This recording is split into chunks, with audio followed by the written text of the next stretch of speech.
Hello and welcome. Today on my YouTube channel, I'll be sharing with you overcoming the habit of not finishing what I start. Overcoming the habit of not finishing what you start. I believe I am not the only one on this table. Whenever you set your mind to do something, you started that very thing with passion, but you couldn't finish due to circumstances beyond your control or the one you can control. So if you're yet to subscribe to my YouTube channel, please kindly subscribe. To all our subscribers, thank you so much for subscribing. Thank you for your likes. Thank you for your comments. Thank you for sharing this video and all my videos. God bless you. Growing up, I began to notice a recurring trait in my life. I often found it difficult to see things through to completion. I will start projects, programs, or educational pursuits with enthusiasm, only to be hindered by unexpected obstacles, personal challenges, or discouragements. One of the first major instances of this occurred when I was nearing the completion of my secondary school education.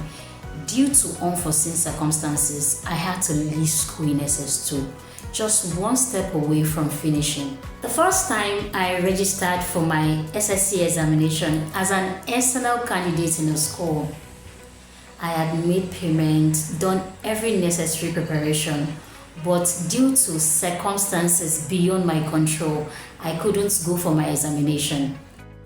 Many would have given up at that point, but my drive and determination to succeed pushed me to find an alternative. I enrolled in a tutorial center, studied independently, and eventually took my final exams as an external candidate. That experience taught me the value of resilience, even when the journey is not linear. A few years later, I enrolled in a computer school in 2007, just a few weeks away from completing my final project and receiving my certificate. Life intervened again. I was unable to finish the program and I was left without certification despite all the effort I had put in. This event reinforced a pattern I started to see: starting but not finishing.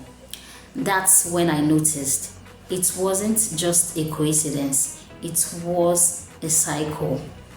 This pattern followed me into university and other areas of my life. Against all odds, I finished well and strong in the university.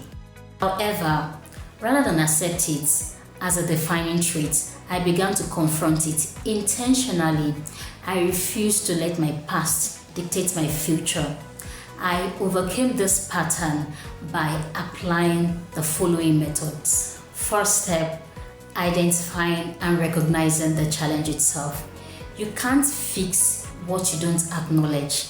By becoming aware that starting but not finishing is a pattern for you, you have set the stage for real change. It's like shining a light on something that was operating on an autopilot before. Once you see it clearly, you can start to interrupt the cycle and choose a different path. Second step, prayer and spiritual discernment. For me, I began to identify it not just as a trait, but as a spiritual attack on my path. Third step, determination. That inner drive keeps you pushing forward even when obstacles come up. It's what made you go back to school as an external candidate and keep trying. Fourth step, intentionality. Being intentional means you are consciously choosing to focus on finishing what you start rather than just drifting along. It's about making deliberate decisions to stay on track. Fifth step, clear reason and end goal. Knowing why you started and what you want to achieve helps you stay motivated. When the goal is clear and meaningful, it's easier to overcome distractions or setbacks. Sixth step, faith and self-discipline. I relied on spiritual strength and mental discipline to keep me grounded when motivation faded. In the end, what once seemed like a limiting trait became a driving force for growth. Each setback taught me resilience, and each unfinished chapter became a reason to fight harder for completion. Today, I choose to finish strong no matter what I started. You too can.